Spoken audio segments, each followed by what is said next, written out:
Welcome to Meet Someone Who. Today I have, are we saying your name? Are we nameless today? Hey, what's up? I'm Eli. Eli. Hello, Eli, and welcome to my podcast. I really appreciate you being here. Hello, Jazz. Taking a chance on a little guy like me and a little show like us. And today is a special day because this could be my episode if I wanted to, but I wanted to bring a newbie on. My other bipolar buddy. Hey. Bipolar 2. Bipolar type 2 gang. What's good? What's poppin'? Snaps. That is us, and that is what we share in common today, and we're really going to get into it and see if a new diagnosis like this can really get at you or get to you or just resonate with you, and we'll see. So today to meet someone who is newly diagnosed bipolar. Eli, let's just get into it. When did you when were you diagnosed? I was diagnosed I think at Mesa. They handed it to me like 2 weeks in. About a week or two ago? Yeah. Like, literally no, not I literally just got diagnosed with right. bipolar disorder, and And how old are you? I am 21. Sheesh. I will be 22 in April, but Taurus gang. Shouts out. Taurus gang. Shouts out. Yes. Right.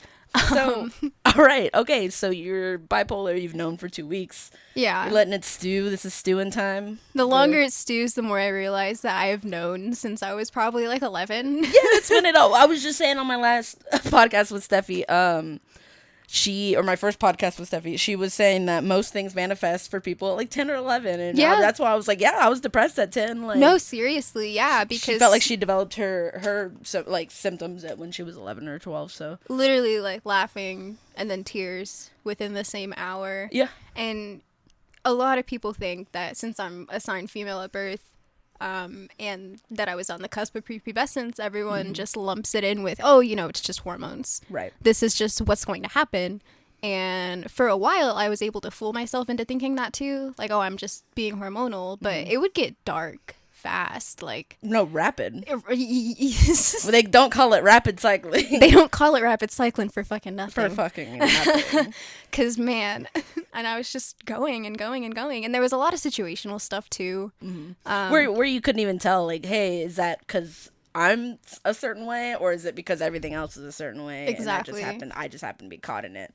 There's a lot of things that get misdiagnosed like that and take a long time to diagnose just because things are situational and things happen. And it actually wasn't even the first time that someone said that I could be bipolar. Right. Yeah. Because I've been in and out of therapy. Oh, yeah. All my exes, you're fucking you're fucking crazy. You're fucking bipolar. You're happy 1 second. You have one personality this second. And the next. Then you're 10 different people. And you got something fucking wrong with you. It's just so... It's a little ineffable. I can't really put it to words. But I just always knew that there was something a little off. A little wrong. Do you feel relieved having a term for it? I mean, as daunting as the term bipolar is, it is really daunting because I'm gonna be like this for the rest of my life. Yeah. And I have been like this for the majority of my life, and I'm still trying to come to terms with that. And just trying to find the right medication. I mean, that's not the first time that a therapist, told me that I could have bipolar disorder type 2.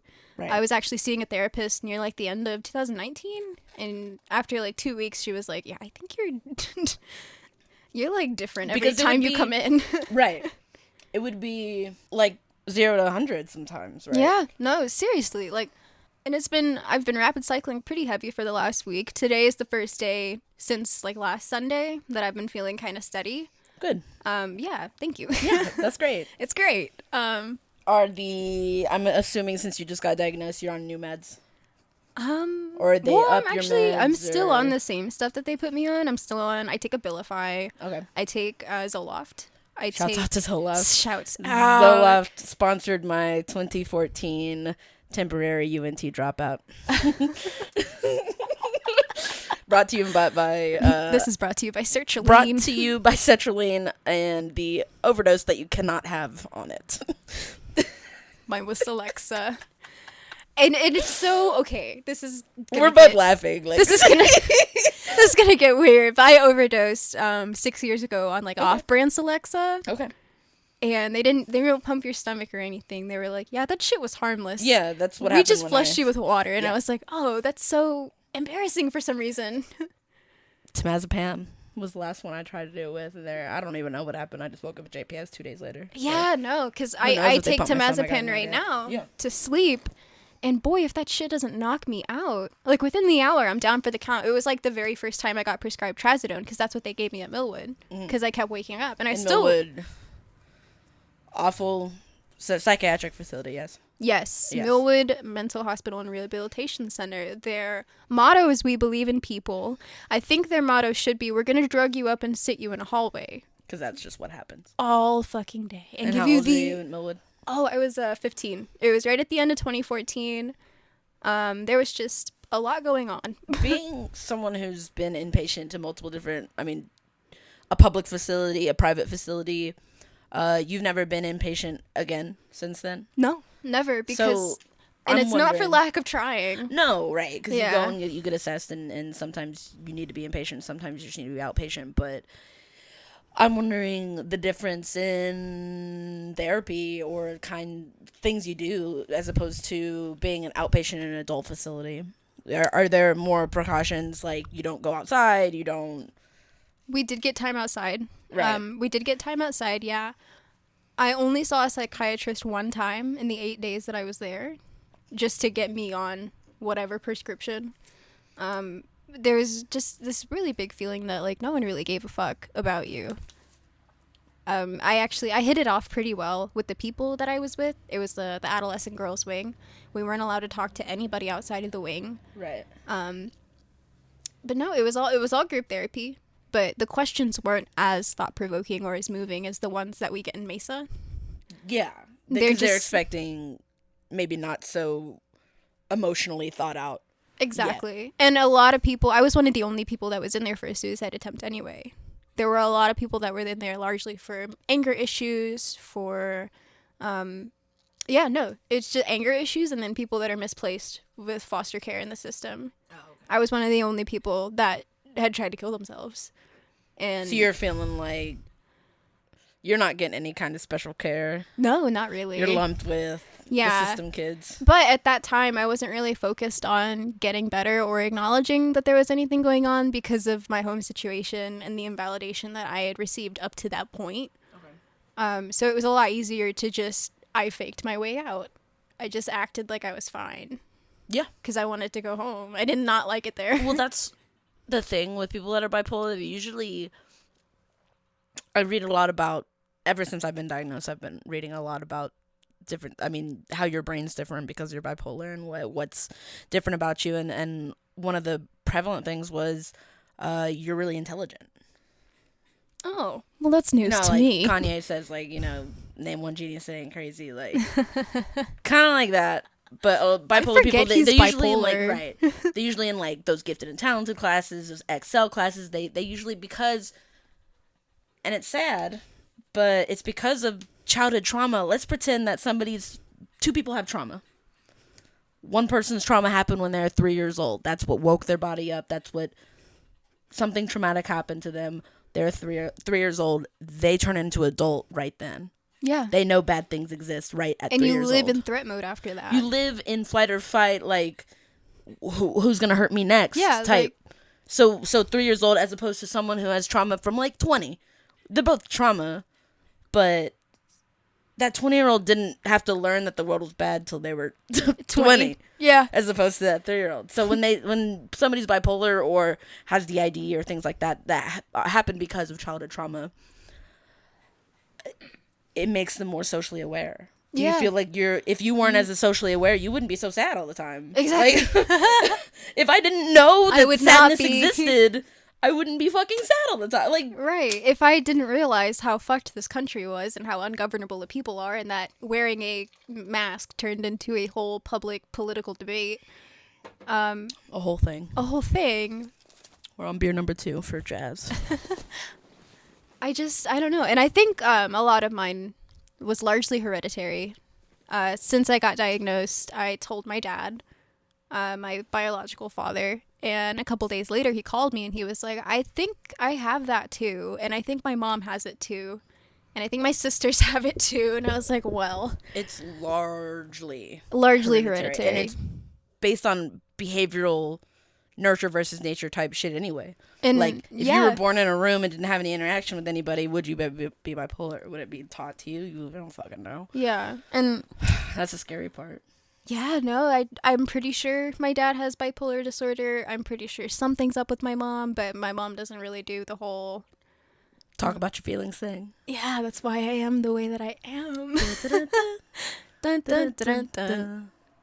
Ding. Yeah. Okay. But yeah, no, I had a lot of shit going on when I was growing up. That just kind of contributed to the mess. I mean, my actual parents split up by the time I was like 3, I think, because my parents had been together for like 10 years, and my dad didn't want to commit, so my mom met my stepdad, and we moved to Garland to be with my stepdad. My parents broke up. I don't really remember that a whole lot. I do remember growing up with my stepdad. Who you really like, right? I really like my stepdad. Yeah. We did not always get along. But since then, he has apologized for the things that he did wrong, and he even was big enough to ask me, you know, like when a big boy about it. Yeah, he was like, what did I do? Like, how did I fuck up when it came to you? Way to go. And I was like, wow, for a Chad, you're not so bad. For a Chad, you're not so bad, and maybe not all men are trash. Maybe not. Maybe some men are recycling. Just Chad. Just Chad. Literally just Chad. I mean, my stepdad has become, and I'm realizing, the only stable adult that I really had growing up. Which is important. Yeah. When you're growing up, because... Super important, but he kind of, like, missed the time frame when I needed that the most. Yeah, no, you're like, your Disney Channel years are about when you need to be seeing some really, really good parental roles, not like, you know, man-woman roles, but like someone who loves me and someone else who also loves me roles. Like, yes, that's literally all I needed. Yeah, was 1.5, 2 people to love me every so often. And when I was raised with my older brother. I have 2 older brothers, but one of them is like 9 years older than me and from my mom's first marriage, so he lived with his dad over in Chattanooga, Tennessee. Chattanooga. They just got their first Chewy's location a couple years ago. Chattanooga? Mm-hmm. How do you know that? My friend lived in Chattanooga for a second, and she texted me that there was a Chewy's location opening up in Chattanooga. When are we going? Shouts out to Lauren. We love you, Lauren. Thanks, Lauren. I never knew that about Chattanooga. Yeah. It's good. I feel enriched. Yeah. Now you know. Now you know. But Zach, none of us have the same dad, right? Oh, you and your brothers. Yeah, okay. But Zach and I were raised together with my mom and my stepdad. And when we were growing up, I mean, my mom and my stepdad were kind of hardly ever home. My mom was getting her degree while working. She worked at a lot of bars doing... I don't know exactly what she did. I know she sang. I know she's been singing since before I was born. She's been a performer. Yeah, she's a performer. She loves being on stage. Okay. So she was putting herself kind of through school, getting her degree at UTD. And then from then on, she was a teacher's assistant. And my stepdad had a lot of odd jobs. He waited tables. He, for a while, did like car repair, like body work on cars. But they worked a lot to make ends meet. So I felt a huge absence. Like, for a long time, I was just a latchkey kid. Latchkey kid. Yeah. I would come home and no one would be there until like 8 p.m. And I'm like, cool. And I don't know, just there was a lot of that. And I think things were pretty normal. Were you a creative kid? I was pretty creative, I'd say. Yeah. I would draw a lot. Come up with your own world a little bit. Yeah, I drew a lot, but I would get really frustrated because it never came out the way I wanted to, and I would just get really mad. But I think when everything kind of shifted, I was in the 5th grade. And around that 10 and 11. You know, that fun age. That ripe age. Prime. But yeah, I started noticing that I just couldn't get a grip on my moods, and there was just this looming, like, self-loathing that kind of, it had always been there. Did it feel like it kind of crept up on you? Like, it kind of builds in the background, and then one thing happens that's, like, not your fault. And then, like, it's just huge. No, catastrophic. I would say it super crept up on me when I was in the 7th grade. Or was it the 8th grade? I forget, honestly. Did it come out in social ways? Like, were you so social that it was like weird, or was there something wrong? Because I had a lot of behavioral, like, I said things wrong. Like, I didn't know when to say it. Because my dad is like that. He doesn't know when to make a joke. Like, I had to learn the timing on conversations. I was very out of place with my jokes. Yeah, no, where you just, like, you think it's so fucking funny in your head. And it's, like, around my grandparents, and they're like... Yeah, and... They're, like, hanging their heads in shame. And I'm like, oh, God, what have I done? I would make jokes that just weren't funny. And, like, I was just trying a lot of things and really, like, manic about things for a second. Then just really, like, welcome to my life about it, you know? You know, do you ever feel like breaking down? Do you ever feel out of place? Like, Simple Plan knew it. They knew everything. They knew it before we did. And I'll die on that hill. I'll die on that hill. I am just a kid, and life is a nightmare. Life is a goddamn nightmare. Yes. But I will say that I've always had body image issues. Yeah, does that tie in the same age, around 10 or 11? Like, I'd say even earlier than that. Really? Yeah. I remember, because we would see my dad on the weekends, and before he met my stepmom, he was always in, like, a different apartment with, like, a different phone number. The man is an enigma, but always a different job. Yeah. But, you know, how the same driver's license picture. It's like John Mulaney said, we never truly know our fathers. Right. But he would always feed us fast food, and he would always feed us, like, processed, like, snacks, and, like, just a bunch of shit. Kind of fast. Yeah. Right now. Yeah, just a bunch of fast food. But I ate a lot of fast food growing up. And I remember, like, I was about to get in the shower at his apartment one night, and I remember lifting up my shirt and standing side profile, and I was 9 years old thinking, oh my God, I look just like the before picture in a weight loss commercial. Jeez. And I think about that sometimes. The fact that you're 9 years old thinking about a weight loss commercial. Exactly. Like, remembering a weight loss commercial, America's fucking disgusting. Yup.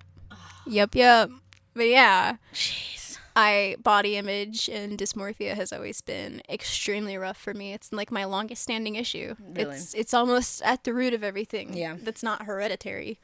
But yeah, now I had huge body image issues. It manifested into an eating disorder when I was in middle school. That's kind of when everything, like, just the shitstorm, like, began, was middle school. Yeah. 'Cause I did not fit in very well. The people that I hung out with were people that didn't care about me that much, because those are the people that I wanted to hang out with. Because if someone didn't like me, I would think that, like, that's a good person. Do you find yourself, does that happen to you?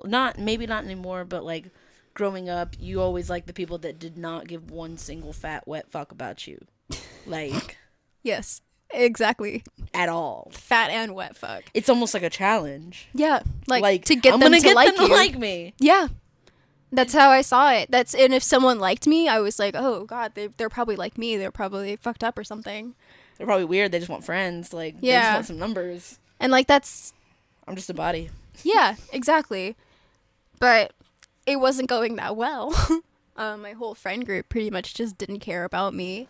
I felt like I didn't have, like, a close, like, best friend. I didn't have that kind of attachment, or at least I didn't feel like I did.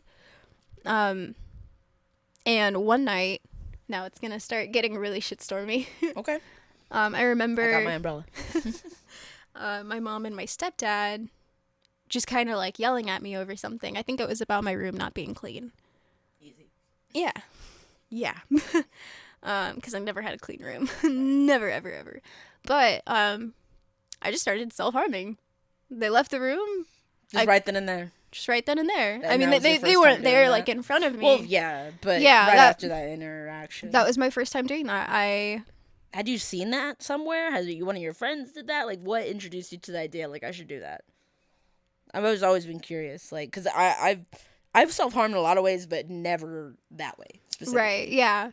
I'm trying to think, and I can't really remember if I had seen something like that before. Or was it just instinctual, like...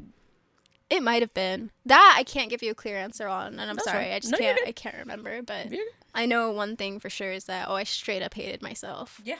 I could not. I felt like I couldn't do anything right. I couldn't say anything right. I couldn't make friends with the quote unquote cool people. I was too fat. I couldn't play the violin exactly the way that the first chair violinist plays. I just couldn't. My grades weren't as good as anybody else's. I just wasn't like anybody else. There was no one that sounded like me or looked like me or felt like me, and that was really isolating, and it really sucked. But yeah, I really didn't like myself, and I would try to conform and like fit in, but I still couldn't control my moods. And that was the big like, you know, why are you fucking like that? Like, why can't you control your moods? Would your moods growing up, would you call it mostly depressed? Like 75-25, like was it half and half? I'd say it was half and half, yeah. I remember mine was when I was younger, it was more half and half, but as I grew older, it was depressive. Oh, yeah. I am like, I think it's like 80-20 at this point. Yeah, me too. But yeah, there was a time where I would get manic a lot more often. It would be really intense, but it's been like a couple years since I felt that kind of mania. Since I felt that kind of like euphoric, like, yeah, oh my God, I accept everything, you know? I am God. I am God. I am God. I'm limitless. That's what I used to call it. It's like I'm limitlessing. Like I'm limitlessing. Yeah. I'm Algernauning.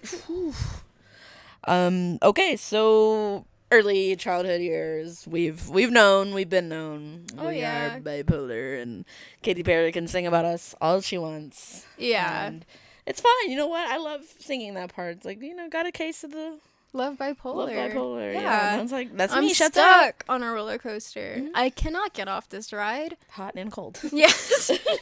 God damn it. We are hot and we are cold. Yes. Here in Texas. 36 degrees this morning, and it is 66 degrees right now. Yeah, and what the fuck is up with that? What is up with that? I don't understand that. Shouts out to Texas. Shouts out. Sheesh. Okay, so what I wanted to kind of get into next is we talked about your relationship with your. We haven't really touched on you and your mom because I know that's a huge subject. Lord, he coming. So we don't have to get super into, you know, you and your mom, because I know it's just it's complicated. I get it. Me and my dad are complicated. It's okay. Because what I was going to get into was, do you believe that what I've decided on my family is for big holidays and big things like that, I'm going to see my group of friends and I'm going to see my family. To me, they're equally important. Yeah. I think that's a good way of looking at it. Yeah. Especially with your circumstances that I've come to know. But no, I think that's really healthy. I think it's more about how the holidays are going to make you feel. And if you need that kind of escape, you know, from seeing your family, like at least I get to go and see my friends later on. Right. I think that's a really healthy way to handle that. I would do that, but almost none of my friends are ever in the same place at the same time. Really? Yeah. It's a bit rough. Making friends been hard? Yeah. Just throughout life? I've always felt this inability to be close to people. For me, it felt like I could get so close to people that it was scary, that it'd scare them away. It's kind of a give and take with that. Like, it depends. Do you ever meet people and you just know that they're gonna be in your life forever? Yeah. Like, you have that instant connection. Yeah. Yeah. That's what I wrote that down. Looking at you. Looking at you. That's what I call chosen family. Chosen family. Yeah, for sure.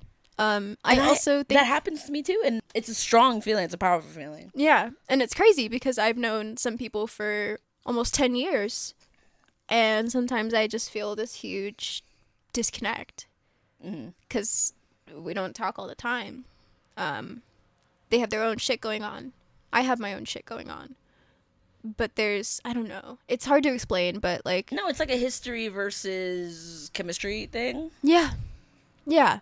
And just which one are you into more? Which one does more for you? And for me, I have friends that I've had for 7-8 years, and I've had friends that I've known for 2 years, and they feel the same. I have both their handwritings on my arm. Like, yeah. I mean, what if it's just the connection? It's. I just remembered that I tattooed you on New Year's Day. Yes, you did. It was jarring. It was really jarring to see it on paper. A lot of my friends thought that I had borderline personality disorder. Right. Yeah, and it was so bad that I literally went back to therapy because I had a long history of like going to therapy and then like fuck off, and then going back to therapy. Me too. Me too. Just girly things. Just girly things. Finding a therapist, really not liking them, then going back and just finding a good one, and then you realize that she's Christian counseling. Yeah. And the root of it is that you just don't love Jesus enough. You just don't love Jesus enough. You just don't. You think he's a cool guy, but you're just not that into him. Right. You really act too much like Jesus. Sometimes you think you are Jesus. So. And this episode is brought to you by Jazz's manic episode from 2017, where she thought she was Jesus. Jesus. Have you had a manic episode? Like where it ended in.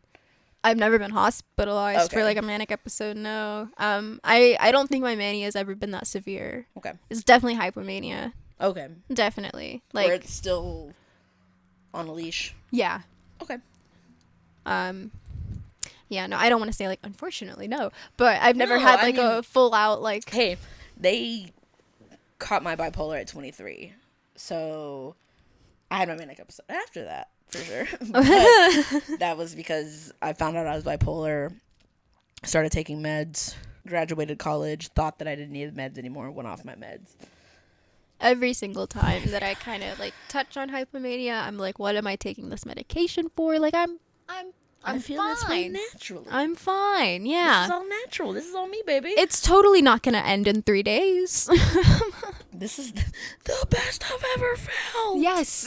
Yeah, and that's exactly, like, I can remember one specific little burst of mania that I had, and it was in 2018, and I have, you know, like a vent Twitter, because who the fuck doesn't at this point? We love it. And I was just tweeting, like, I love life, and I love everyone that's in it right now, and I accept every single thing that's happened to me. Mine, exactly word for word, but everything is connected. And then I walk into my therapist's office. And I know it because I'm Jesus. No. I swear I'm Jesus. Right now, I swear I'm Jesus. But not only is everything connected, but when I walked into my therapist's office that day, when I was manic as fuck, let me tell you about the day. I didn't need glasses anymore. What? I didn't need my glasses. Mania got your vision back. Yeah. Fuck. Yeah, I did not need my glasses anymore. I don't know why. Maybe it was a DID thing. I don't fucking know. Didn't need my glasses anymore. But when I went into my therapist's office, she has a different bumper sticker up on her bookshelf. That she has like 50 that she just like goes through and changes all the time. You know what that bumper sticker said that day? That I had to go to the hospital for my manic episode. What did it say? It said everything's connected. Oh, God. I have a picture of it. Oh, God. Oh, no. That couldn't have helped. And then I flipped shit. I flipped Ooh. out. So take your meds, boys and girls. Yeah, please. If you have bipolar disorder, please take your meds. Take your meds. Call somebody. Call the suicide hotline. They're cool. You might think that it's never going to go away and you're going to be like this forever. But if you do, I really do think, because there's a lot of people with that mindset of like, oh, I'm never going to fucking get better. It's always going to be like this. I'm never going to like change. So you're hopeful.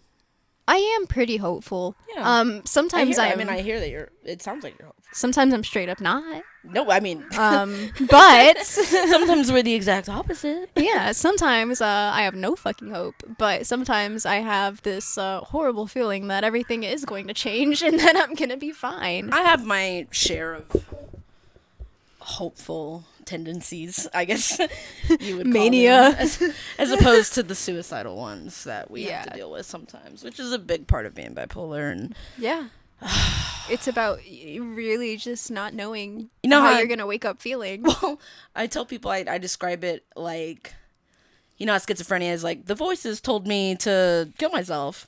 Well, I got voices telling me to kill myself too, but it's my own voice. Yeah, it's in my own voice. I hear it. You put it to words. Yeah. You did it. You broke down the fundamentals of bipolar disorder. You did it. Take all the funding, give it to Jazz. She has figured it out. Write the big check. Big one. Big cardboard check. SANEI. Yes. For clarification. Okay, so we're hopeful. We are hopeful because... Sorry, I'm kind of piggybacking on this episode. I feel like I love talking about my bipolar. We're literally both bipolar, and that's bipolar. fine. I just got diagnosed bipolar 2. I was bipolar 1 for a few years. They stepped you down. They stepped me down. I don't know how legit that is or what. I didn't know it could change. Yeah, I know. I was like, is someone downgraded? Like, am I still disabled in some way? You've been demoted. I guess, which I'll take. I'll fucking take it. I don't care. Okay, so we're hopeful we met in recovery therapy. Yeah, we clicked. Yeah. Cute. Because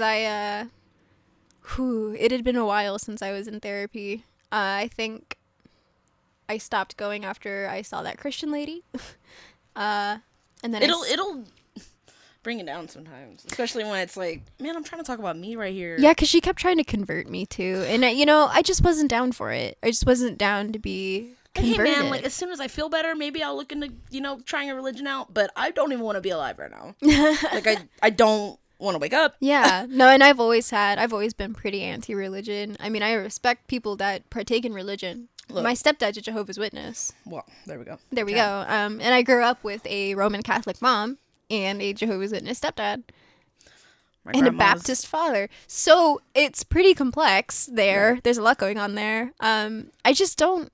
I'm an atheist. I've been an atheist literally since I manifested. I was like, this isn't So real. Somebody asked you what your religion were, you'd be like, I'm atheist. Yeah. Okay.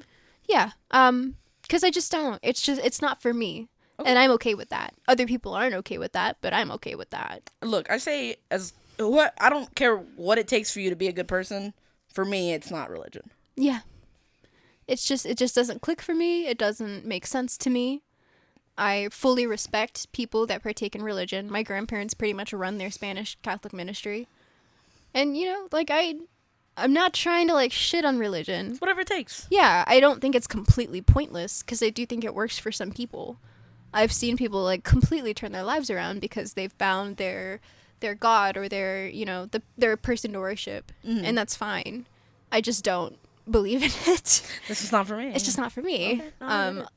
I believe in coping mechanisms. I believe in coping mechanisms. I believe in cognitive behavioral therapy. Yeah, because I feel like, and this might be because I grew up on Tumblr, which, how unfortunate. Shouts out. How unfortunate it was to grow up on not only eating disorder Tumblr, but, self-harm Tumblr. In, 2011 eating disorder Tumblr, when things were super, super bad. Super bad. Yeah. People were, literally being mean to each other, for quote-unquote encouragement, just really bad. A lot of diet plans, a lot of thinspos. That's I guess going into what group therapy is, and do you get anything from people giving you their story as opposed to a therapist being like, yeah, that's wrong, yeah, that's right, yeah, that's whatever. Do you benefit in any way from?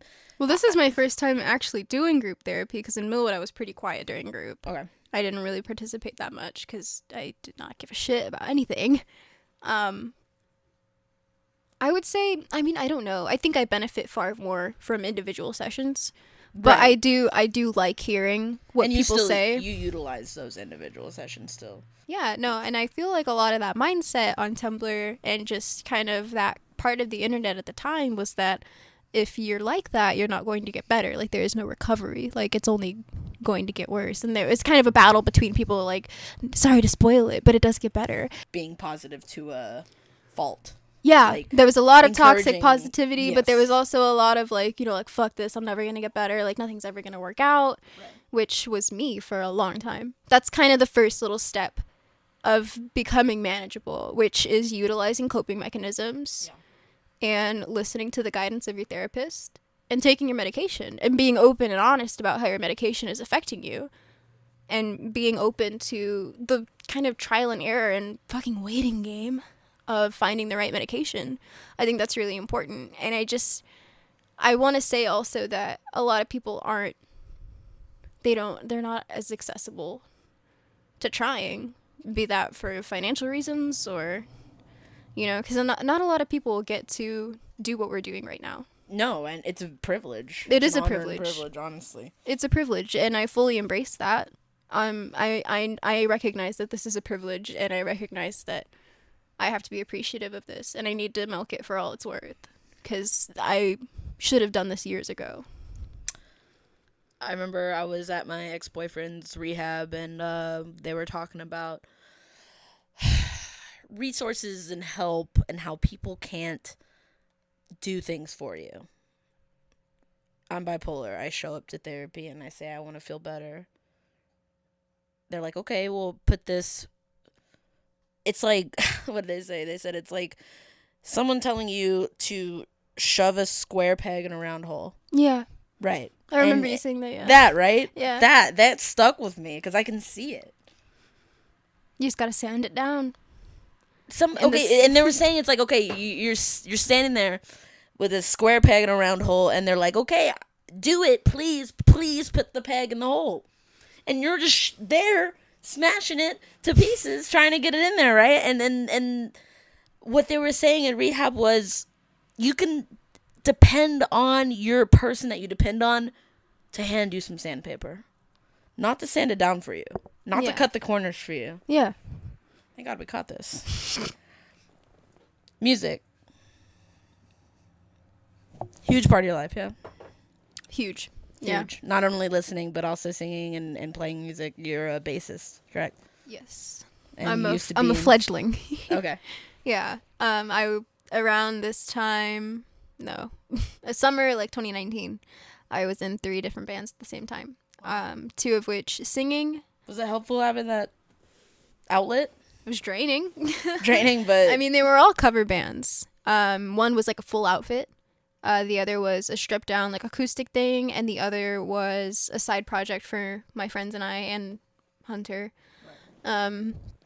He was on guitar. He taught me some licks on the bass, and then the bass was kind of switched between me and the other vocalist at the time. Okay. And then we also recruited a pianist.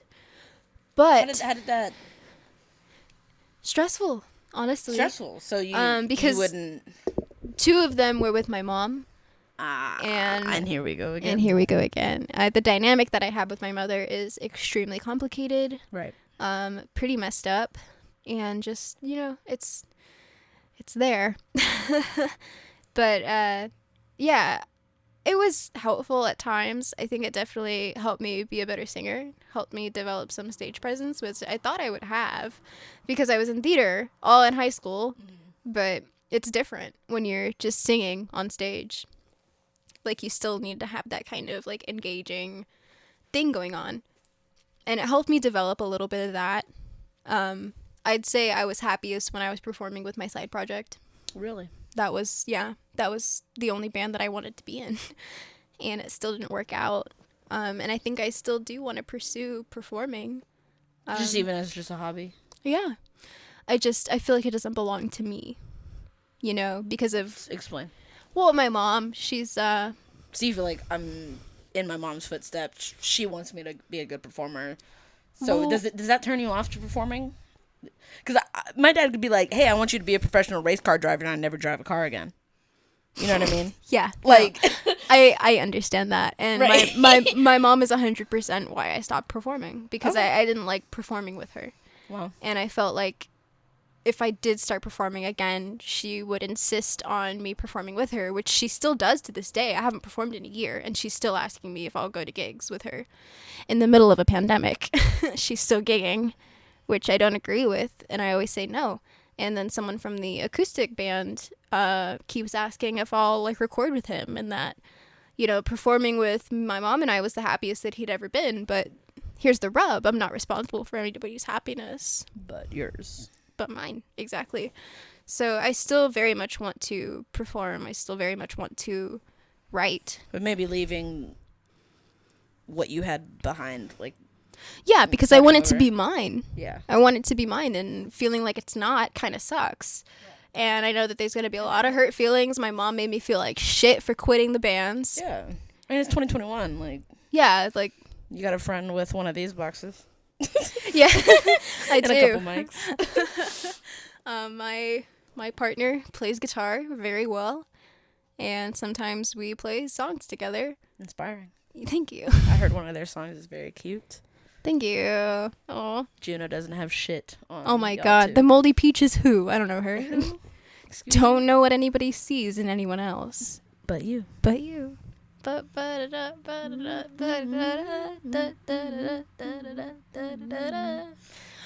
But yeah, we love Juno. Shout out to Juno. Shout out to Juno. I had a I miss 2007. My film professor, who must have been like a Juno stan. Oh, this last semester, because every example that he had tied into Juno, like everybody like obsesses over. They're like, Diablo Cody wrote this movie, like it's their first movie or whatever. I don't know what other movie they did, but Diablo Cody is a pretty fun name, right? It's amazing. Amazing. Love it. And I love that the mom and Juno got together again in Tallulah. Ellen Page. Well, I'm sorry. Whoa. Elliot Page. Elliot, I'm so sorry if you're ever going to hear this, which I'm sure you might. One day. One day. When Elliot, you're on this podcast. Just edit that out. Just no dead names here. No dead names here. And I can't wait for the other one, because people will dead name me still after I told them. And you are, let's just give them a sneak peek, you're non-binary. I'm correct? Non-binary, they, them, in the house. Nation. They, them, nation. Catch me on They, Them Talk. We, them, thems. We, them, they. How do you like they, them apples? That's a whole other episode, though. Yeah. And we'll get into that. Yeah, for sure. Cause have I been engaging enough? Do you need to ask another question to bring out my deepest, darkest secrets? You're on one knee. That's how engaging you are. What? What? What does that mean? Think about it. Oh my God, Jazz! You're on one knee right now. Oh my God. That's how engaging you are. Oh God. Anything else you want to say, Eli? Frank Ocean, if you ever stumble across this, I love you very much, and you have changed my life. I have Blonde on vinyl, and I think Channel Orange is a brainchild. I love you so much, Frank Ocean. Well, Eli, we love you and adore you. And love you, Jazz. Big Jazz. Big Jazz, Big J, BJ on the beat. BJ on the beat.